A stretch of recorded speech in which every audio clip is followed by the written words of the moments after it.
Berbicara tentang masalah zakat fitrah itu tidak disyaratkan balik. Balik bukan syarat. Balik itu bukan syarat. Akan tetapi itu meskipun dia masih anak-anak telah wajib untuk mengeluarkan zakat fitrah. Lantas siapa? Masuk ke inti pokok Ustaz mengenai zakat, implementasi zakat sesuai dengan tinjauan fikih. Iya. Karena Ustaz. ilmu ini ada tinjauan tasawuf, ada tinjauan fikih. Ustaz. Iya. Ini kita mengenai tinjauan fikih. Apa sih zakat yang pada dasarnya ini beberapa kelompok yang memang dikategorikan kita diwajibkan zakat, Ustaz? Iya. Insyaallah pada kesempatan ini kita sedikit akan berbicara tentang masalah zakat.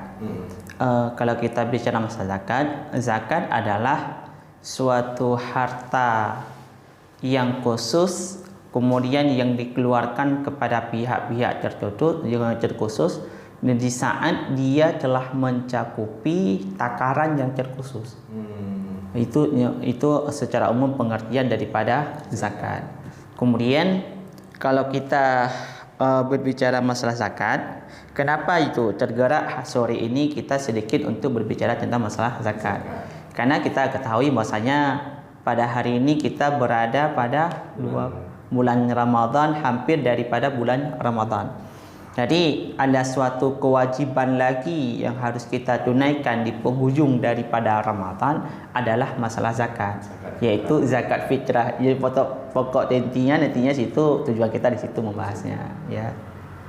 Berbicara masalah zakat, sebenarnya pentingnya kita berbicara masalah zakat sama seperti kita pentingnya berbicara masalah salat, berbicara masalah puasa, berbicara masalah haji, dan berbicara masalah iktikad kita. Iya. Kenapa?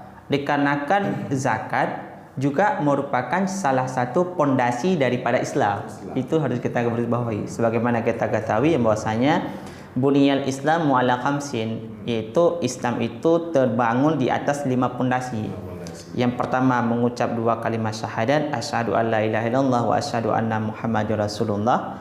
Kemudian yang kedua yaitu wa iqamis salah, menunaikan salat. Kemudian yang ketiga wa ita'iz zakah, membayar zakat.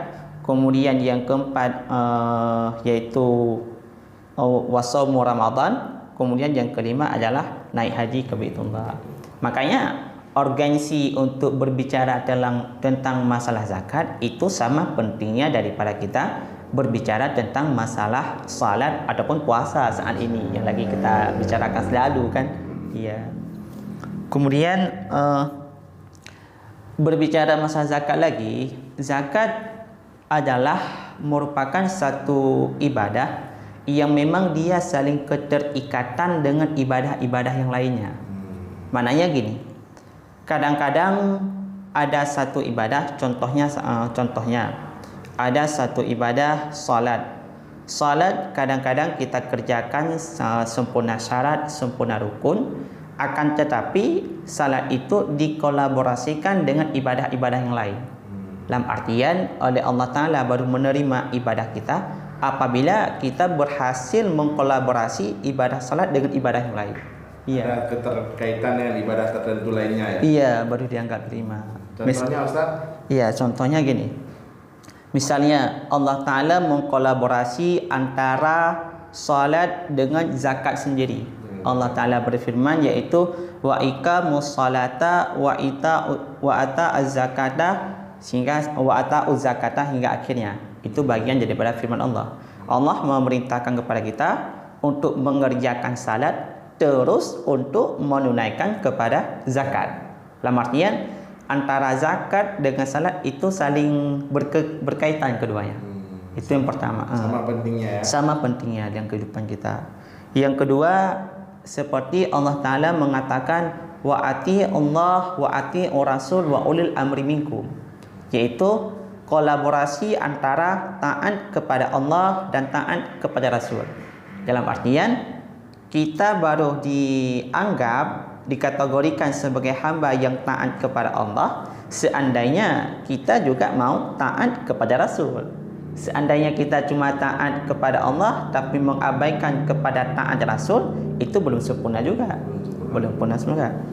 Kemudian yang ketiga, seperti Allah Ta'ala mengatakan anishkurli waliwalidaika ilayyal masir, yaitu Allah Ta'ala mengatakan tanda seorang hamba bersyukur kepadaku, dia juga orang yang bersyukur kepada kedua orang tuanya.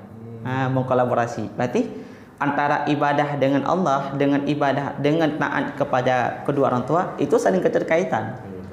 Makanya ada yang mengatakan bahwasanya ridallah fi ridha walidaini, keridaan Allah itu terletak pada ridha kepada kedua orang tua. Seandainya hubungan kita dengan Allah baik-baik saja, tapi hubungan kita dengan kedua orang tua tidak baik-baik saja, itu sebenarnya pasti bermasalah. Kita ujungnya bermasalah. Mungkin seperti itu sekilas, Ustaz. Jadi kalau kita membahas tentang zakat, mungkin Ustadz tidak cukup waktu di tempat ini ya. Iya, karena sama-sama kita ketahui zakat itu mulai dari zakat mal, ada zakat dari jual beli, ada zakat dari hasil tambang, ada zakat dari hasil perniagaan. Dan sebagainya, biji-bijian. Kita mungkin hari ini membahas 2 poin zakat aja. Kalau sempat. Insya Allah. Sempat nanti kita pemirsa akan mengupas dengan Ustadz Mursalin ini satu aja mengenai zakat fitrah. Insya Allah. Ustadz mohon dikasih pencerahan. Wajib zakat fitrah itu kapan sih? Dan bentuknya seperti apa? Karena sementara kita lihat yang beredar dan berkembang saat ini bermacam corak tata kerja. Sebenarnya yang bagaimana yang dianjurkan oleh Rasulullah SAW serta yang dipraktekkan salah satu daripada imam yang keempat adalah tentang masalah zakat. Masalah zakat ini. Mungkin sedikit mengenai itu Ustaz, mohon pencerahannya. Kemudian yang pertama secara dasar dulu. Secara dasar zakat itu kan terbagi kepada dua. Ada yang dikatakan dengan zakat maliyah, ada yang dikatakan dengan zakat badaniyah. Yang zakat maliyah itu tujuannya adalah untuk membersihkan harta kita daripada sesuatu yang kotor ataupun yang kurang baik. Seperti zakat pada masalah perniagaan jual beli, zakat pada masalah emas ataupun perak, zakat pada masalah pertanian, zuru', ataupun yang terakhir zakat pada masalah peternakan. Kemudian yang kedua ada zakat yang berkaitan dengan zakat badaniyah. Yang tujuan daripada zakat badaniyah adalah untuk membersihkan daripada jiwa kita, tazkiyatun nafsi. Maka kalau secara umum oleh para ulama mendefinisikan makna daripada zakat fitrah adalah sadaqatun tajibul bil fitri minal ramadan taharatan lisaibin minal laqwal warafas. Sedekah fitrah adalah satu sedekah yang wajib kita keluarkan di saat telah datangnya Aidil Fitri. Di saat telah penghujung bulan Ramadan dan datangnya Aidil Fitri. Yang tujuan daripada zakat fitrah itu adalah taharatan lisaim, untuk mensucikan kepada orang yang berpuasa di bulan Ramadan minal laqwil wal rafas, daripada sesuatu yang sia-sia ataupun daripada sesuatu yang kotor. Itu tujuan daripada zakat fitrah. Itu berbicara tentang masalah pengertian zakat fitrah. Kemudian oleh para ulama menggambarkan bagaimana erat hubungan antara zakat fitrah dengan masalah puasa. Contoh seperti Said Murtada Az-Zabidi, beliau yaitu menganalogikan bagaimana sebenarnya zakat fitrah itu. Beliau mengatakan seperti ini: zakatul fitri li syahri Ramadan ka sajadati sahwi li salah. Zakat fitrah dibandingkan dengan bulan Ramadan itu seperti bandingannya adalah sujud sahwi di dalam salat. Sujud sahwi di dalam salat. Kita di saat mengerjakan salat ada kadang-kadang yang tertinggal, terlupakan. Itu disunahkan adalah untuk sujud sahwi. Tujuan dari itu untuk menutupi kekurangan yang berada pada salat tadi. Begitu juga pada masalah zakat fitrah. Zakat fitrah adalah tujuannya untuk menutupi kekurangan yang ada pada puasa kita selama sebulan Ramadan ini. Itu keterkaitannya mungkin. Kalau berbicara tentang kapan jatuh wajibnya? Iya, kapan kita keluarkan? Wajib mengeluarkan zakat fitrah ya? Iya, waktu-waktu untuk mengeluarkan zakat fitrah lah. Iya, siap. Secara umum oleh para ulama salah satunya di dalam kitab I'anatul Talibin, yaitu tentang waktu pengeluaran zakat fitrah itu terbagi kepada 5. Beliau membagi di situ terbagi kepada 5. Yang pertama ada dikatakan yaitu waktul jawaz. Waktul jawaz itu boleh kita keluarkan di situ, mulai pada itu kita telah boleh untuk mengeluarkan zakat fitrah. Waktu jawaz adalah mulai daripada awal Ramadan. Berarti apabila kita rencana mengeluarkan zakat fitrah awal Ramadan itu tidak boleh, telah bisa. Kadang-kadang itu termasuk dalam waktu jawaz. Kemudian ada waktu wajib. Yang wajib adalah setelah terbenamnya matahari 30 daripada Ramadan, ataupun kalau seandainya 29 daripada Ramadan, ataupun kita bilang ini di saat terbenam matahari hari terakhir bulan Ramadan, itu adalah waktu yang wajib untuk kita keluarkan bulan zakat fitrah. Itu sampai kapan? Sampai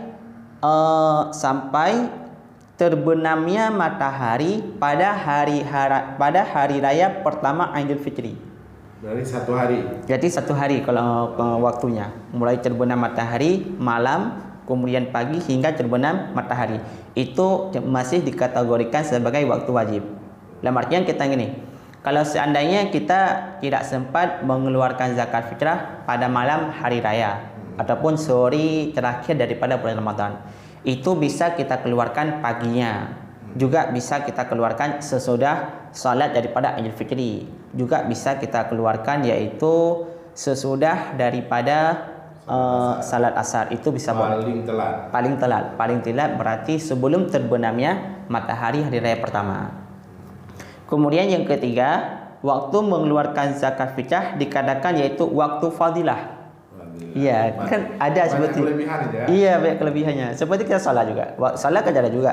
Ada waktu fadilah, ada waktu makruh, ada waktu wajib kan? Ada waktu haram. Ada waktu haram juga, iya. Ini masalah zakat ada juga. Kapan lebih baiknya? Itu kan tadi ada beberapa waktu. Yang terlebih unggul untuk kita mengeluarkan zakat fitrah kapan? Yaitu dikatakan adalah pada pagi hari raya sebelum kita berangkat untuk mengerjakan salat Id. Itu waktu yang fadilah. Iya, itu waktu yang fadilah. Kemudian yang keempat adalah waktu makruh. Waktu makruh adalah apabila kita menunda-nunda. Ini gini. Kita ada kesempatan mengeluarkan zakat fitrah pada bulan malam hari raya. Kita menunda sengaja. Sehingga kita keluarkan zakat fitrah setelah selesai daripada salat Id.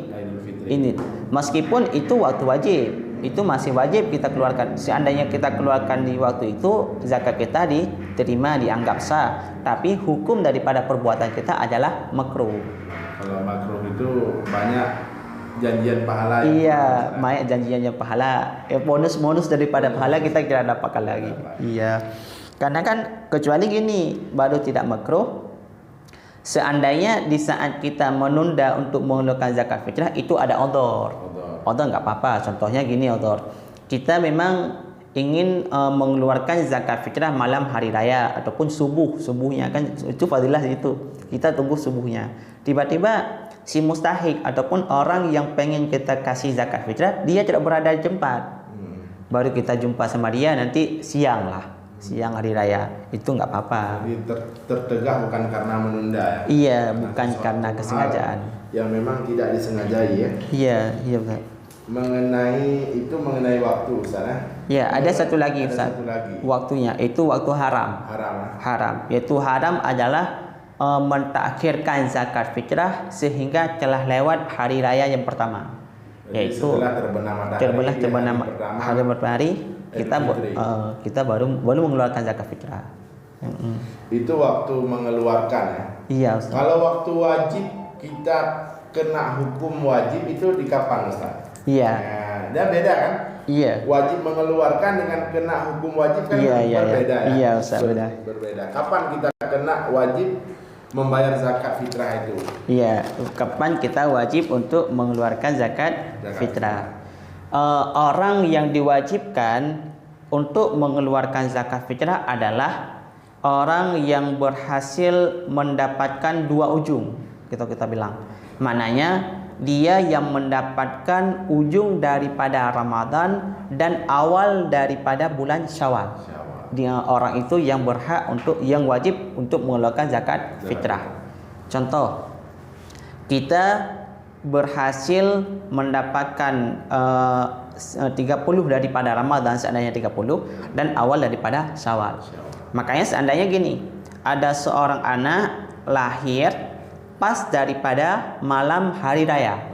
Iya, itu dia tidak diwajibkan untuk mengeluarkan zakat fitrah. Walaupun habis salat maghrib. Walaupun habis salat maghrib, iya. Kenapa? Karena dia tidak mendapat suku daripada bulan Ramadan ya. Suku yang pertama daripada bulan Ramadan. Iya. Karena gini, syarat untuk mengeluarkan zakat fitrah, benar. Syarat-syarat mengeluarkan zakat fitrah, contoh yang pertama yaitu kepada anak-anak. Itu juga diwajibkan zakat fitrah. Kurang dewasa juga. Kemudian kepada lamid ataupun hamba sahaya itu wajib. Kemudian akan tapi syaratnya adalah mereka ini harus orang yang Islam. Karena berbicara syarat untuk zakat fitrah, syarat zakat fitrah tentunya berbeda dengan syarat-syarat ibadah yang lain. Contoh, berbicara tentang masalah syarat untuk wajib salat. Itu baru wajib salat adalah seandainya telah balik.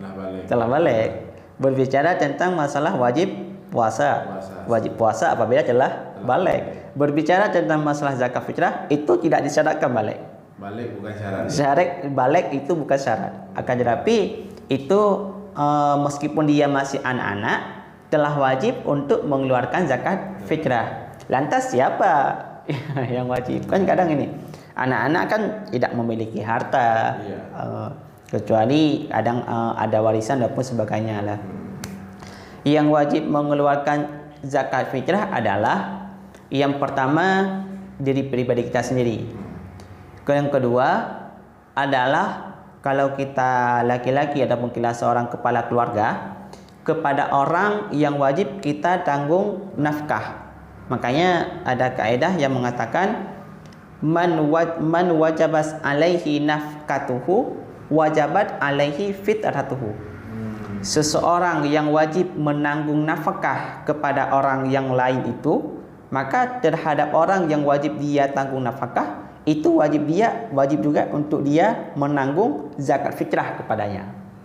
Contoh, suami wajib menanggung nafkah kepada istri, maka suami juga wajib menanggung nafkah menanggung zakat fitrah kepada istri, kepada anaknya juga begitu. Seperti itulah gambarannya, Ustaz. Ini kita berbicara mengenai tanggung jawab, Ustaz ya. Iya, Ustaz.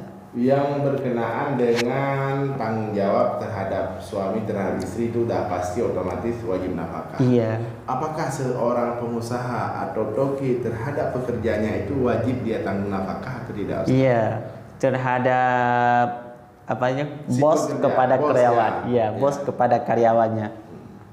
Kalau bos kepada karyawan itu adalah sebagai karyawan itu sebagai si amil. Dalam artian dia adalah tenaga kerja daripada kita. Dalam artian si bos kepada karyawannya dia telah menentukan gaji-gaji yang tertentu kepada pekerjanya. Makanya yang wajib bukan lagi zakat fitrah karena bos yang menanggung bukan nafkah, tapi gaji. Yang komitmen antara mereka berdua ya. Iya. Itu yang wajib ya. Iya, itu yang wajib. Jasa yang kedua. Sama satu lagi, Ustaz, ini mengenai yang wajib zakat fitrah kita telah bahas siapa saja yang wajib, walaupun anak yang baru lahir 3 menit sebelum azan maghrib ya. Itu Iya. sudah wajib Iya. karena mendapat 2 suku Iya, ya. iya, 2 suku. Satu dari Ramadan sama dari awal bulan Syawal ya. Iya. Sama satu lagi Ustaz, kita mengeluarkan zakat fitrah ini sudah sampai waktunya kita Iya. mau mengeluarkan nih. Iya. Kan berbanyak versi sekarang kita temukan Ustaz. Iya, Mungkin iya. kalau di tempat kita menyeluruh atau mayoritas itu kita mengeluarkan apa yang kita makan, Iya. seperti beras. Iya, iya. Beras yang kita makan itu yang kita keluarkan.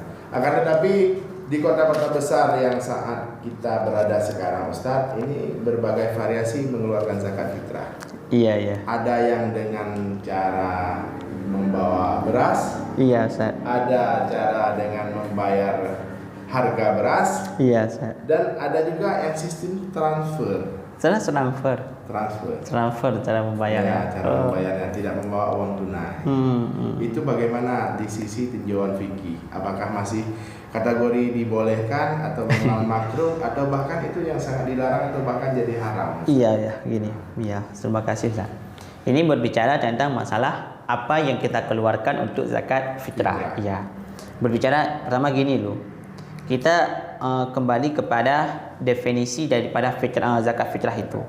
Zakat fitrah adalah zakat yang kita keluarkan untuk mensucikan daripada jiwa kita.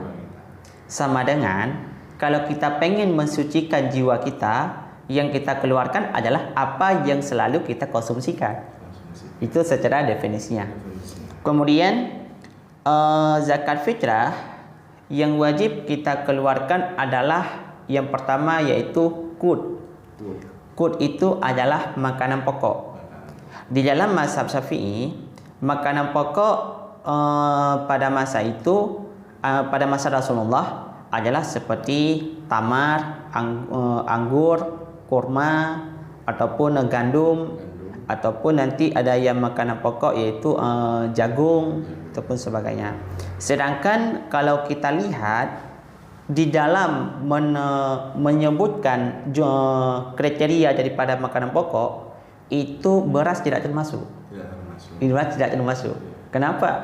Karena Nabi sendiri berasal daripada Timur Tengah. Timur Tengah makanannya bukan gandum mayoritas. Iya, bukan padi daripada kita. Lantas kepada kita ini apa yang kita keluarkan? Sebenarnya yang tertera beras tidak ada di situ.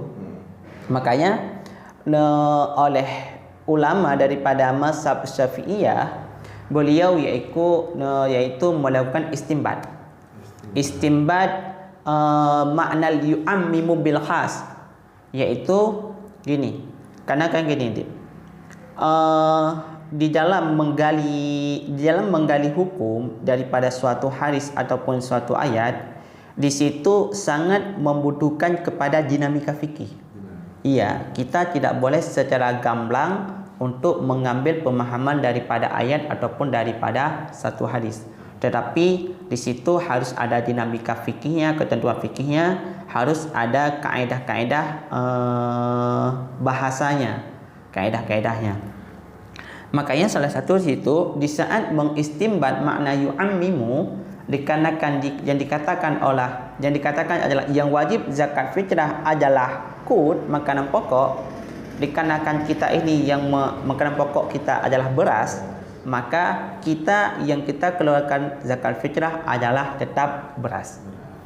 Mazhab Syafi'i bisa kita bilang secara pasti yaitu mengetok palu yang bahwasanya yang kita keluarkan kepada zakat fitrah adalah yaitu beras, apa yang kita konsumsikan. Khusus untuk Indonesia. Iya, bisa kita bilang iya, di daerah yang menggunakan beras sebagai makanan pokok.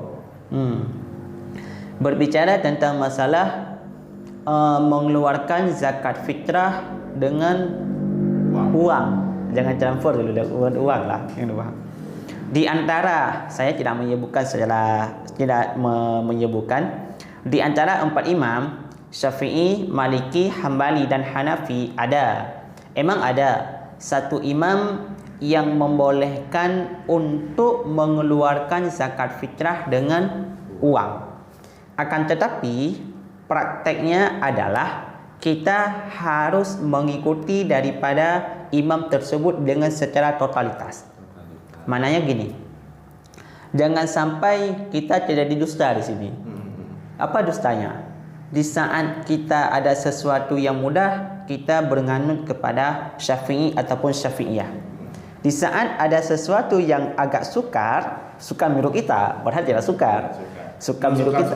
Iya, mensuka-sukarkan agama. Kita telah berbelok kepada imam yang lain. Ini sama dengan kita jadikan sebagai pendusta. Kalau memang ada yang mengatakan yang boleh untuk zakat fitrah dengan uang, tapi syaratnya pertama itu mulai daripada akar 0 hingga selesai itu kita harus menganut kepada imam tersebut, baik daripada syarat, baik daripada si mustahik. Kemudian yang paling fatal adalah pada masalah nominal, takarannya memang harus sesuai. Iya, contoh kita bilang, kalau sekarang kita mazhab Syafi'i mengeluarkan zakat fitrah yaitu kalau tidak salah 2 kilo. Antara 2,4 sampai 3 kilo. Sering. Iya, kalau kita bilang berapa 3 kilo lah. Ya, umumnya 2,7 lah. 2,7 kita lebih ihtiyat, lebih afdal 3 kilo lah kita bilang. Ya, kita kilo lah kita bilang. Oke, 3 kilo. 3 kilo itu adalah berasal daripada 2 mod daripada mazhab Syafi'i. Berarti kalau kita tekarakan adalah 3 kilo. Kalau tidak salah, pada mazhab imam yang lain yang mengatakan boleh untuk mengeluarkan zakat fitrah dengan uang, itu bukan takaran daripada 2 mod. Kenapa? Karena di situ wajib zakat fitrah bukan 2 mod, kalau tidak salah 4 mod. Berarti kalau kita mengeluarkan dengan uang adalah harga daripada 4 mod, sama dengan harga daripada 6 kilo. Kalau kita berbicara 2 kilo dengan uang, itu kemana tuh kita bilang? Itu yang kalau nggak salah Ustaz yang berpendapat itu daripada mazhab Imam Hanafi. Iya. Daripada Imam Hanafi. Dan daripada Imam Hanafi juga ada beberapa kajian dia tidak mengacu kepada makanan pokok, akan tetapi 4 jenis makanan saja. Apakah kita kalau seandainya kita taklid ini kan boleh taklid kepada imam yang lain? Boleh. Ketika kita taklid Imam Hanafi sesuai dengan aturannya, mudah-mudahan sah zakat kita. Iya. Ketika kita tidak mentaklidnya, apakah sah zakat tersebut? Iya, ini masalahnya. Kita masih menganut Imam Syafi'i. Iya. Kita keluarkan zakat fitrah sesuai dengan mazhab Imam Hanafi. Kita tidak mengetahui bahwa kita sudah berseberangan imam. Iya. Akan tetapi kadang-kadang orang mengetahui saya sudah mentaklid, tetapi saya talfik, mencampur adukan kedua masalah. Itu bagaimana itu Ustaz? Iya. Kalau memang kita keluarkan zakat, kita tidak sah dalam masalah zakat. Kita melakukan sebuah ibadah. Tapi kita di dalam praktik ibadah tersebut telah mentalfik di antara 2 orang imam. Itu tidak boleh. Itu tidak boleh. Itu tidak pasti. Itu terserah apa masalah bab zakat, masalah bab salat ataupun bab masalah taharah. Wudu dan sebagainya. Kan yang paling nominal biasanya pada masalah wudu kalau kita lihat kan. Biasanya orang haji ataupun masalah umrah. Cuma kalau kita cari celah yang paling celah daripada mazhab Syafi'i, apakah ada salah satu ini di antara sekalian banyak daripada ulama Syafi'iyah yang mengatakan boleh? Mungkin salah satunya ada, kalau kita bilang ada, tapi itu adalah satu ungkapan yang memang bisa kita katakan boleh lemah, karena kan itu adalah mukhalafah dengan mayoritas ulama Syafi'iyah, berseberangan dengan ulama Syafi'iyah. Jadi gini, karena kan pun tidak terlalu rumit pada dasarnya, kita yang merumit-rumitkan, apalagi kan ihtiyat di dalam masalah agama kan itu terlebih mulia di situ. Jangan kita masalah agama kita sepelekan lah masalah agama. Ya, mungkin seperti itu Ustaz. Ada satu lagi Ustaz. Mungkin ini telah lebih dari waktu yang kita tapi ini harus tuntas biar gak ngambang. Iya Ustaz. Ketika mengeluarkan zakat itu memang dengan niat yang mulia Ustaz. Iya. Apakah kita bisa memberikan sebuah logika dalam fikih atau memang kita harus dinamika fikih yang tadi? Kebanyakan beberapa orang berpendapat Iya. atau sering kita dengar dalam berdiskusi, ketika mengeluarkan zakat dengan uang, Iya. mereka menafsir fungsinya, Ustaz. Iya. Ketika pagi hari raya itu kan waktu yang paling afdal. Iya. Mengeluarkan zakat. Seandainya si fakir miskin belum ada baju lebaran, kita bawakan beras sekarung. Iya. Dia harus menjualnya lagi sehingga merepotkan si fakir miskin atau si mustahik pada zakat. Yang menerima zakat. Alangkah baiknya kita bawa langsung nominal. Iya. Langsung dipergunakan. Itu yang dibawa menjadi alasan utama. Bagaimana itu pandangannya? Itu boleh kita bilang. Ini gini, itu sama dengan gimana ya? Itu kita mencari celah supaya mudah di dalam supaya kita memudah-mudahkan untuk beragama. Memudah-mudahkan untuk beragama. Agama mudah sebenarnya. Agama mudah. Bahkan agama sedang menolong kita dengan zakat fitrah. Cuma kadang-kadang kita tidak menerimanya. Contoh, makanya dari awal kita bilang zakat fitrah adalah yaitu bandingannya seperti sujud sahwi untuk salat.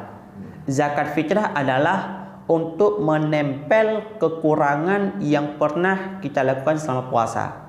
Zakat fitrah adalah untuk daripada kita menyucikan daripada jiwa kita.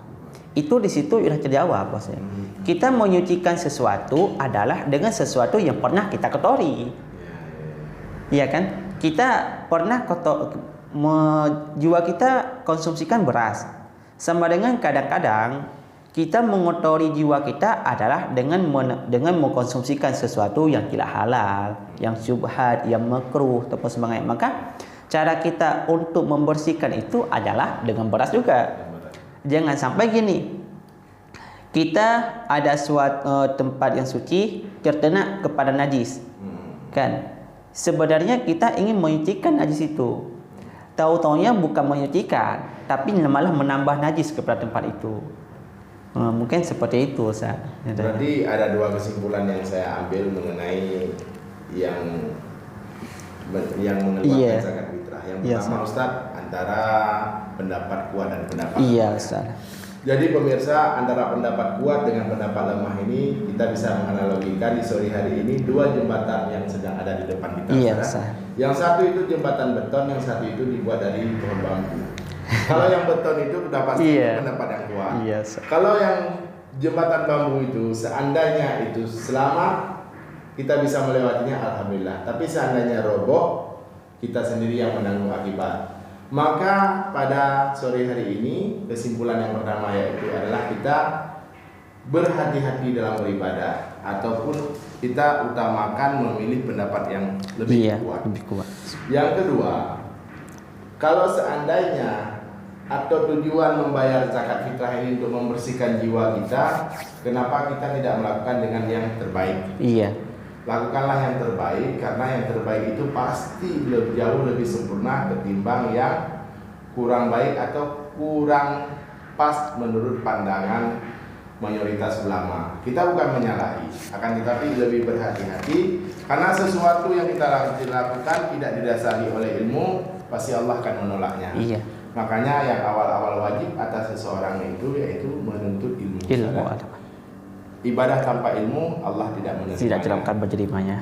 Sore ini kita padai sampai di sini. Terima kasih banyak Ustaz Nursalin. Mudah-mudahan Allah sehatkan badan selama di rantau, bisa pulang kampung tahun depan, bisa membawa kader-kader dakwah terbaik. Insyaallah. Dan kita bisa bergabung bersama para pendakwah di Batam. Kita kolaborasi dengan baik. Tujuannya bukan mencari cuan, akan tetapi menyebarkan ilmu yang telah diwarisi oleh Rasulullah melalui para alim ulama. Maka di sini kita pada sore hari ini kami akhiri, wabillahi taufiq wal hidayah. Assalamualaikum warahmatullahi wabarakatuh. Waalaikumsalam warahmatullahi wabarakatuh.